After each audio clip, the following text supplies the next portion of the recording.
Dai che ci siamo! Sì, Susi e Patrizio News! L'abbiamo detto assieme, complimenti, bene! Sì, dove sei questa volta tu? Ci conosciamo da 50 anni, dove sono dove io? Sei? Dove Oddio, sei? non mi sono messa d'accordo! Vabbè, io sono a Modena invece, perché la prima notizia parte da Modena. Sì. Riempi il mondo di verde, iniziativa del CEFA, Onlus e CEFA, Comitato Europeo Formazione e Agricoltura. Il 27 maggio in Piazza Roma a Modena, appunto, per celebrare la giornata mondiale dell'ambiente e riempire il mondo di verde. Infatti il 24 maggio è la giornata europea dei parchi. Sì. Per cui, per ricordare il giorno in cui nel 1909 venne istituito in Svezia il primo parco nazionale del vecchio continente. Si può imparare più dai boschi, dagli alberi, dalle piante, dalle rocce che dai libri. Vabbè, insomma, diciamo così. Un'altra notizia molto culturale. Allora, da venerdì 26 a domenica 28 maggio, la 14ª edizione dei Dialoghi di Pistoia. Ah, certo, sì. Non mi hanno mai invitato. Certo, è un festival di... Avrei un sacco di cose da dire. Ma lascia stare. No, davvero? Sì, ho capito. Non capisco. Vabbè, allora dillo a Giulia Cogoli, che è quella che lo organizza. Sì. Allora, perché è un festival di antropologia, quest'anno si intitola Umani e non umani. Pensa. Noi siamo natura. Sì. Ma ci sono antropologi, scrittori, ci sarebbe da dire un sacco artisti, di cose, linguisti, sociologi, scienziati. Vuoi che invitino te? Vabbè, va bene. Su Italia Slow Tour è pubblicato il resoconto del gruppo di studio dell'Indiana University, che ha studiato cultura italiana e turismo responsabile attraverso appunto il nostro sito di Turisti per Caso Slow Tour, cioè di Slow Tour Italia, ma anche sottotitolato tutto in inglese, e quindi noi praticamente siamo potremmo fare una didattica, ecco, in America o nei luoghi dove si parla la lingua inglese, ma non solo, perché appunto questa è un'esperienza veramente meravigliosa, e hanno fatto anche un video del loro posto. Gliel'ho chiesto io, ho detto vabbè, voi raccontate l'Italia, ma noi vorremmo anche sapere dove siete voi, e loro sono a Bloomington in Indiana, appunto, hanno fatto un video e ce l'hanno mandato, quindi sappiamo dove stanno e che cosa fanno. Vabbè, lo trovate su Italia Slow Tour. Italia Slow Tour, veramente il primo sito che inaugurato anni fa, che parla appunto del viaggio slow.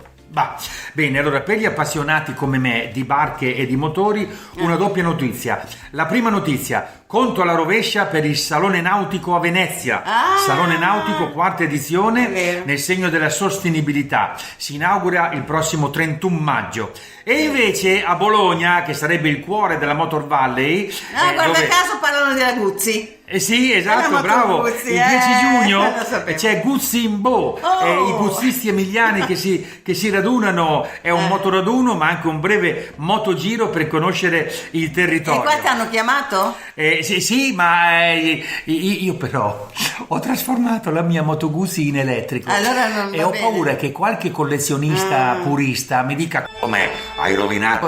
Quindi non so se ci vado con la moto. Stai alla larga. Va bene, vai Brutte avanti. Notizie invece per andare al mare. L'erosione costiera ha innalzato il mare, riducendo sempre più le spiagge. 40 milioni di metri quadrati di spiaggia sono andati sott'acqua, è la parola giusta. 1750 chilometri di costa italiana sono a rischio, e quindi siamo a rischio anche noi, che appunto dove andiamo sulla spiaggia, dove possiamo andare, già che sono già tutte occupate ed è difficile trovare una spiaggia libera, e poi se ci facciamo erodere sotto i piedi la spiaggia, quindi corriamo ai ripari naturalmente rispetto al cambiamento climatico e tutto il resto.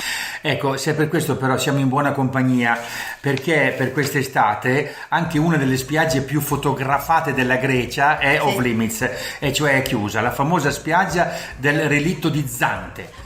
l'ho visto. Certo, l'abbiamo vista dalla barca. Sì, dalla anche. barca. Bellissimo. Bellissima, ci volevo andare a tutti i costi. Sì, questa cosa meravigliosa. Sì, adesso non ci vai più, No. perché ci sono state delle piccole scosse di terremoto e anche lì il pericolo è che caschi tutto giù.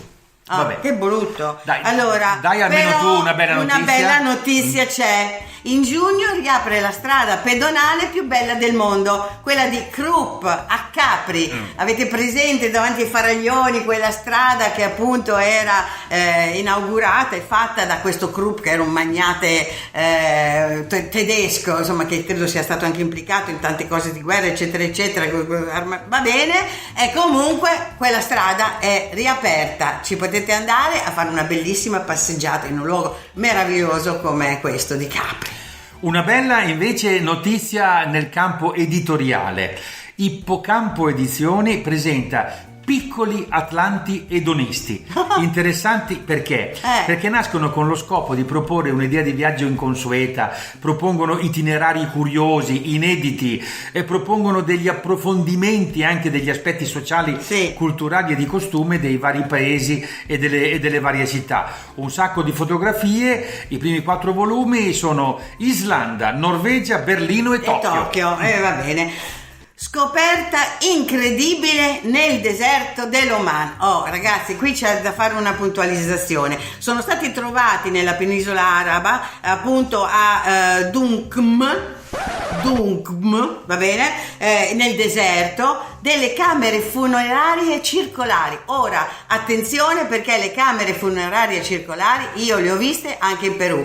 Sembra una cosa veramente folle. Sembra che i grandi navigatori di quel luogo, che erano appunto dell'Oman, che non era ancora Oman, ma era la penisola arabica, e fossero i Magan. I Magan avevano queste imbarcazioni nere perché erano tutte bituminate e viaggiavano tantissimo, e quindi è interessantissimo. Poi vabbè, ci sono anche quest'altro punti in cui è stato trovato una specie di Stonehenge dell'Oman, cioè questi megaliti messi a forma circolare. Meraviglioso, dai, ci andiamo? Sì, ma ci sono stati, no? Ma bellissimo.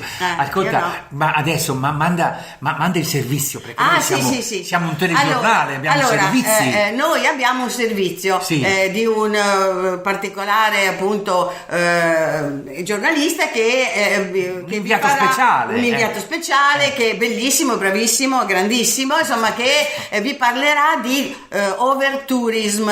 E quindi ecco a voi questo servizio da Venezia di Patrizio Roversi.